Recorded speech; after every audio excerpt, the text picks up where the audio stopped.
முத போய் பார்த்தேன். உடம்புக்குள்ள கர்ப்பப்பைக்குள்ளே ஏதோ வீக்கம் இருக்குன்னு சொல்லி ஒரு கதையை வச்சு அறுவை சிகிச்சை பண்ணிட்டாங்க. அதுக்கடுத்து குழந்தை சம்பந்தமான விஷயங்களில் அறுவை சிகிச்சை பண்ணிட்டாங்க.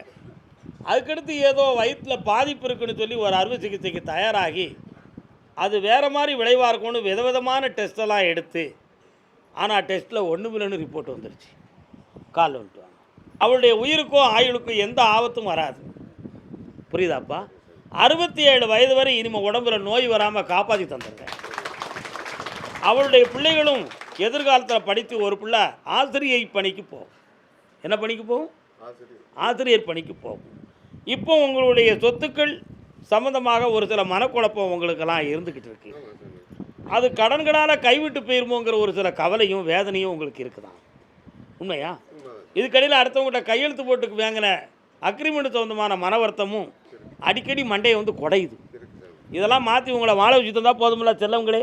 காலில் வந்துட்டுவாங்க.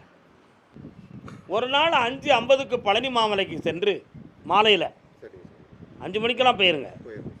முருகப்பெருமான் பச்சை சாத்தி தங்கத்தேரில் உலா வருவான்.